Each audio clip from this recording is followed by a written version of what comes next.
Assalamu alaikum. My dear brothers and sisters, we all have chapters in our lives. Pages we've written, lines we've memorized, characters we've grown attached to. A relationship that taught us love. A job that gave us identity. A dream we nurtured for years. A home, a habit, a hope. And sometimes Allah, in His infinite wisdom, decides that chapter is complete. He closes the book and with mercy prepares to hand us a new one. But what do? We cling. We grip the old pages with white-knuckled desperation. We try to read the same lines hoping for a different ending. We whisper, just one more page, just one more day. But the story isn't moving, the ink is dry. So Allah al-Latif, the subtle, the most gentle, begins to send signs. Not as punishment, but as the most profound mercy. He is trying to save you from a story that no longer serves your soul's purpose. The sign that Allah is ending a chapter you're refusing to leave is not a sign of His abandonment. Let us for a moment consider the nature of a book. It is a universe bound in leather and paper. We enter it and for a time we live there. We learn the contours of its landscapes. We grow fond of its characters. We anticipate its rhythms. Our own lives are such books, authored by the divine hand, chapter by intricate chapter. We are all right now in the middle of a story. And the profound truth I wish to share with you today is about the turning of a page you may be fighting with all your might. It is about that sacred, subtle, and often painful moment when you feel the narrative shift, when the ink of the old story begins to fade, and a new page, pristine and blank, is presented by the most merciful author. We all have these chapters. They are not just periods of time, they are entire ecosystems of our heart. They are built from more than days and months. They are built from the moments that shaped us. The warmth of a companionship that felt like a second skin. The pride of a position that gave your name its weight in the world.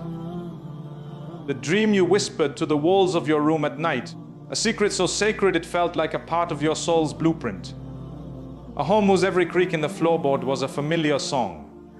A habit, a rhythm, a way of being that became so comfortable it was invisible, like the air you breathed. This chapter became your known world. You learned its rules. You knew where the joys were hidden and where the pains lurked. You navigated it, you decorated it, you invested in it. You believed with every fiber of your being that this was where your story was meant to unfold, perhaps until the very end. And in doing so, something beautiful yet fragile happened. You confused the chapter for the entire book. You mistook the room you were resting in for the whole of the palace Allah has prepared for you. And then, with the tenderness we often fail to recognize, the author turns the page. In His infinite wisdom, knowing the entire narrative from beginning to end, knowing the protagonist you are destined to become, Allah decides this chapter, as beautiful or as painful as it was, is complete. Its purpose has been served. The lesson has been imparted. The strength has been forged. The joy has been tasted. The loss has been mourned. The curriculum of this particular classroom is finished. And with a mercy that is both absolute and profound, He closes the book on that section. He is not slamming it shut in anger. He is gently placing a ribbon to mark where you are. And with the other hand, He is offering you the next volume. But what is our human response? We are creatures of attachment, of memory, of fear. We do not see the next volume. We only see the beloved chapter ending. So we cling. We press our hands against the closing cover. We grip the old pages with a white-knuckled desperation that aches in our bones. We try to reread the same lines, hoping by sheer will we can change the ending, or better yet, avoid an ending altogether. We whisper in a voice so small it comes from the most frightened part of our spirit, just one more page, just one more day, just one more chance. We bargain. We negotiate with a reality that has already been decreed.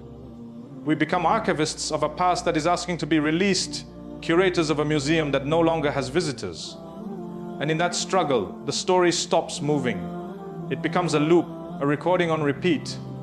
The ink, once vibrant with experience, dries and cracks. The words no longer breathe with life, they become a memorial. The peace that once resided there, that Sakina, packs its bags and departs quietly. What remains is the hollow echo of routine, the shell of the thing without its spirit. You show up, but you are not present. You speak the lines, but there is no conviction in the dialogue. The magic is gone, and in its place is a grinding friction, a sense of profound spiritual and emotional exhaustion. This, my friends, is where Allah's greatest kindness often wears the disguise of hardship. This friction is not your enemy. These closed doors are not a sign of His displeasure. This emptiness is not abandonment. This is Allah al-Latif, the subtle, the most gentle. He does not always shout to get our attention. Sometimes, because He respects our free will and loves us too much to shatter our worlds without warning, He begins with a whisper, then a nudge, then a gentle closing of a path. When we ignore the whisper, He allows a discomfort to settle in. When we resist the nudge, He may allow the path to become overgrown with obstacles. He is sending signs, not billboards of fire and lightning, but the quiet, persistent language of a soul outgrowing its container. The loss of peace is a sign. The sudden inexplicable obstacles where there was once ease is a sign. The feeling that you are pouring endless effort into a well that has run dry is a sign. The doors that not only close, but seem to lock themselves is a sign. And the most powerful sign of all, that quiet, knowing voice in the deepest chamber of your heart, the one that speaks before the mind can rationalize, that says, "It is time. This is over." We silence that voice with a roar of fear. But what will people say? But I've invested so many years. But what if I never find another? But this is all I know. That fear is a prison warden, and it is using your attachment to the old chapter as the lock on the door. Allah is answering that fearful roar with a divine intervention. He is creating the ending you are too afraid to author for yourself. Why? Because His love for you is a creative, forward-moving force. It is not a love that wishes to see you stagnant, comfortable in a familiar misery, or even comfortable in a joy that has reached its expiration date. His love is invested in your becoming. He sees the you that exists on the other side of this surrender, stronger, wiser, freer, closer to Him. He knows that the strength required to walk away from a known shore is the very same strength that will allow you to navigate the open ocean toward a destined land you cannot yet see. He is not taking something away to leave you with nothing. He is taking something away to make space for what He has already written for you. A door does not close without a window being opened, but you must turn your gaze from the closed door to see the light streaming in from the new direction. The Prophet Muhammad, peace be upon him, gifted us a paradigm that transforms suffering. How wonderful is the affair of the believer, for all his affairs are good. This includes the ending, the closure, the heart touch, the confusion. It is all in the grand tapestry, good for you. It is the soil in which the seeds of your next growth are planted. Imagine for a moment the profound silence that exists between the final word of one chapter and the first word of the next. In that silence, there is no text, no guidance, no familiar narrative to follow. It is pure, unscripted potential. This is the space where Allah often does His most sacred work. It is the incubation period for a destiny you have not yet dreamed of. The friction you feel, the resistance, the sheer exhaustion of clinging.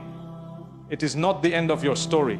It is the necessary tension required to launch you into that silent, fertile space of what comes next. Consider the nature of that clinging. It is more than just love for what was. Often it is fear wearing a mask of loyalty. We confuse our suffering for devotion. We tell ourselves that to struggle endlessly, to force what is no longer flowing, is a sign of our strength and commitment. But is it? Or is it perhaps a lack of trust in the author? We hold on because we believe in some deep, unexamined chamber of our heart that we know better than Allah what is good for us. We believe this chapter we have memorized is the only story we are worthy of, the only happiness we can expect. We settle for a known ache over an unknown miracle. This is the subtler shirk of the heart, assigning to a creation, a circumstance, a chapter, the power to define our limits, to cage our horizons, a power that belongs only to Allah. Allah in His gentle mercy loves you too much to let you live in that small story. So He orchestrates an exodus. He makes the familiar land barren. He removes the sweetness from the water. He allows the walls you built for security to begin to feel like the bars of a cell. This is not cruelty. This is the most profound compassion. It is the parent who, seeing their child playing contentedly in a mud puddle, calls them to come home to a warm bath, a clean bed and a nourishing meal. The child may weep for the mud puddle, not comprehending the greater goodness awaiting. Allah is calling you home to a version of your life that is more aligned, more whole, more dara than the version you are desperately trying to preserve. Look at the signs with the eyes of faith, not the eyes of fear. That constant friction. It is the sandpaper smoothing a rough edge of your soul, preparing you to fit perfectly into a new constellation of relationships and purpose. The closed doors, they are divine redirection. A forced GPS recalculating your route because the bridge ahead has collapsed and Allah is guiding you to a safer, sturdier path you would have never chosen for yourself. The silence from where you once sought validation. It is Allah teaching you to hear the only voice that ultimately matters. His and the quiet, confident whisper of your own soul, which speaks in alignment with Him. This process requires a death, and all death is painful. You are being asked to let a part of your identity die. The you, who was that employee, that partner in that specific dynamic, that person chasing that particular dream, that version must be released. This is the meaning of istirja. Indeed, we belong to Allah, and indeed to Him we will return. We return not just at our physical death, but in 1,000 small surrenders throughout our lives. We return the roles, the titles, the attachments back to Him, acknowledging they were always on loan. This surrender is the very essence of Islam, submission. We are not just submitting to Allah in prayer, we are submitting to His authorship of our story, trusting His plot twists, believing in His happy endings, even when the current scene is one of heartbreaking transition. The greatest battles are often fought not on open fields, but in the private chambers of the heart. The battle between yakin certainty and das of fear. Right now, your fear is armed with vivid memories, with tangible evidence of what you are losing. Your certainty, however, is armed with something far more powerful, the promise of the one who never breaks His word. Allah says, so verily with hardship there is ease. Verily with hardship there is ease. In 94 and 5:6, notice the divine repetition for emphasis. The ease is not just after the hardship, it is woven there within it. The very act of enduring this ending with patience and faith is the first form of ease. The second ease is the new beginning itself, which is already being prepared as you endure the first. Do not dishonor the closing chapter by pretending it never mattered or by leaving in anger. Walk out with grace. Offer thanks for the sanctuary it once was, for the lessons etched into your being, even the painful ones. Forgive the characters, including yourself. Then close the cover. Do not keep revisiting it like a ghost haunting its own past. You must perform the janazah, the funeral prayer for what has passed. Mourn it properly with dignity and then commit it to the ground. Let the rains of time and the winds of new experiences soften its memory into fertile soil. Your hands, now empty, are in the perfect position to receive. They are no longer fists clenched around dust. They are open cups waiting to be filled. And Allah al-Wahhab, the supreme bestower, does not leave empty hands empty for long. He is already pouring. But the pouring may not look like you expect. It may come as a period of quiet solitude. Not loneliness, but the profound companionship of your own spirit and your Lord. It may come as a small, seemingly insignificant opportunity that contains the seed of a mighty tree. It may come as a newfound clarity about who you are and what you truly want, stripped of the old narratives. Walk forward. Do not demand to see the blueprint for the next 10 chapters. Just take the next single halal step in front of you. Do it with integrity. Do it with hope. The manna from heaven fell for Musa A.S. and his people one day at a time. Your provision, emotional, spiritual, physical, will come in the same way. Trust the daily bread. As you walk, the path will illuminate just far enough for you to see your next footfall. That is the light of Iman. That is all you need. You are not being evicted from your story. You are being promoted within it. The author is turning the page because you have outgrown the prose of the previous section. He is moving you from the introductory chapters into the deeper, more consequential, more glorious action of the middle of the book. The protagonist is being tested, refined, and prepared for their ultimate purpose. The sign that Allah is ending a chapter is, in truth, the clearest sign that He believes in you. He believes you are strong enough to survive the ending, faithful enough to trust the silence, and magnificent enough to embody the beginning that is on its way. So, let go. With a deep breath and a deeper, Alhamdulillah, release your grip and watch with as the next page turns all by itself, revealing a headline written in the ink of divine grace just for you.